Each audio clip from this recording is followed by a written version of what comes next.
We welcome to our meeting the permanent representative of Sudan, Al-Haris Idris Muhammad. We've carefully listened to the representative of civil society. Unfortunately, the armed conflict in Sudan has become protracted in nature. It is more than 18 months now since the deadliest phase started. The priority both then and now is the urgent cessation of hostilities. However, international efforts to settle the conflict have been faltering. The only agreement currently that has been reached between the sides is the declaration signed in Jeddah. However, even it has not been implemented. At the same time, given the serious impact the conflict is having on the Sudanese people and on the socio-economic and humanitarian situation, we periodically hear various different proposals regarding settlement. Many of these have precious little to do with reality and rather just remind us of people faking action. We are convinced that without a deep dive into the root causes of the conflict, including attempts to bulldoze through so-called progressive forces which did not enjoy the support of the majority of the Sudanese and, in fact, proved incapable of eradicating the main causes of the impending conflict, well, without this, we won't be able to resolve the situation. There's a need to think calmly about the security situation, the political landscape, and also the public mood in Sudan, and also regional approaches over the past 18 months.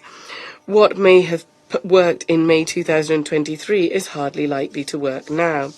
Currently, when Sudanese unity is under serious threat, the army has become the backbone of the country's statehood.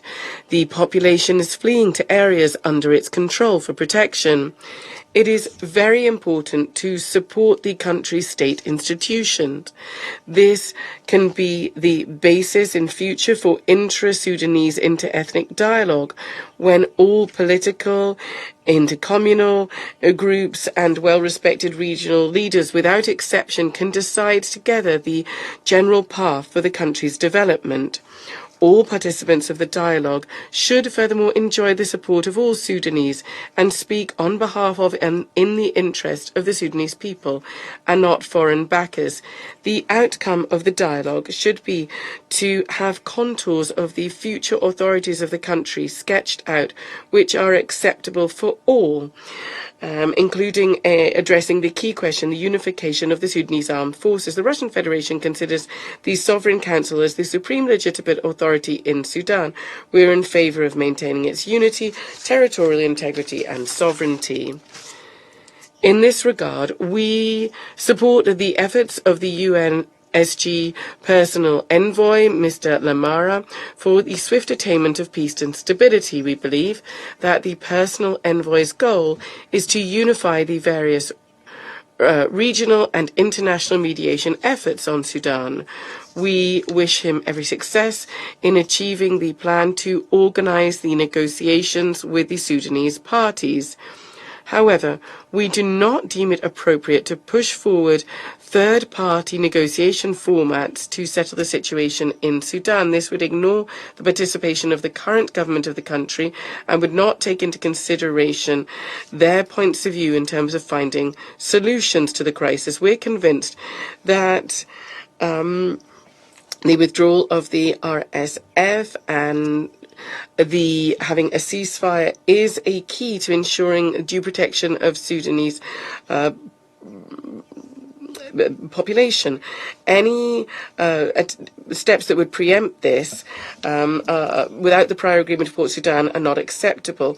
We also deem at this point in time it's not acceptable to talk about a UN presence or that of African peacekeepers. As is rightly pointed out in the UN Secretary General's report on the protection of civilians in Sudan, conditions are not yet in place for this.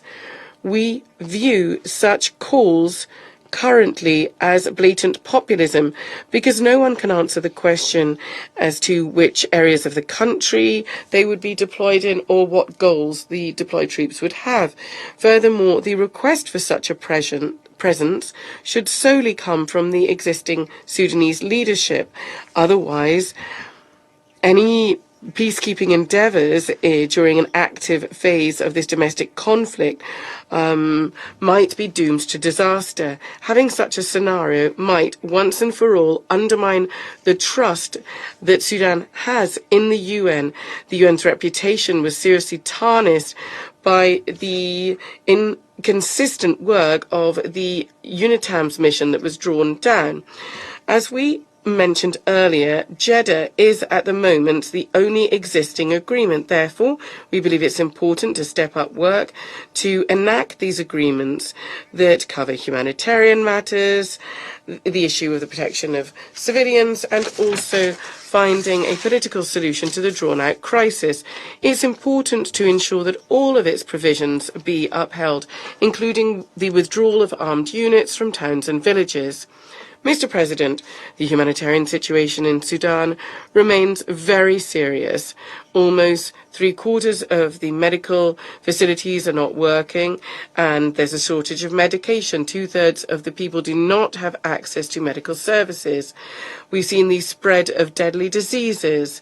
A serious threat is the non-implementation of the humanitarian response plan by the country.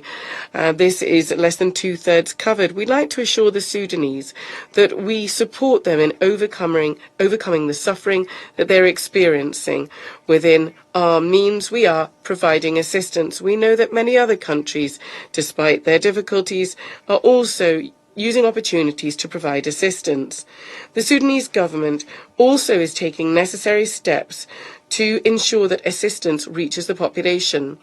The decisions to open up land, air and maritime crossing points to supply humanitarian assistance throughout the country, including at the Adre border crossing with the border with Chad, proves this. We're convinced that improved work of such crossing points is possible if representatives of humanitarian structures working in Sudan, and primarily OCHA, do what is proposed by Port Sudan. This includes having the authorities present on the ground, including specialised equipment. Any justifications by humanitarian workers that such plans are not feasible are, in our view, inappropriate. We have examples of a number of Arab Muslim countries throughout the world proving that where there is a will, if we don't link humanitarian assistance with politics, aid can be supplied, and including to areas in Sudan that are hard to access. These claims are particularly odd, given that the main problem of supplying humanitarian assistance is created by the RSF. It's crucial that humanitarian agencies work in conjunction with the Sudanese government and not the opposite. A final decision, furthermore, on the use of a particular crossing point for assistance being supplied is the sovereign choice of the Sudanese government. We also believe it's premature to talk about the threat of imminent famine in Sudan. There is food in the country. For example, there was a record sorghum harvest. The question is how to get this to the people who need it in the areas under the control of the RSF. It's important for humanitarian workers to give an objective assessment of the situation, aligning with the Sudanese government. Mr. President, we believe that the response of the Security Council to the situation in Sudan should be balanced and should be based on the actual realities in the country. Any destructive external interference in the affairs of our friend Sudan is unacceptable. We trust that the UN will be guided by these principles, supporting sovereign decisions and not imposing any external blanket solutions. Russia stands in firm support of those efforts to find a lasting settlement to the Sudanese conflict. We are convinced that the Sudanese people can and will, on their own, resolve their domestic problems. Thank you. I thank the representative of the Russian Federation for their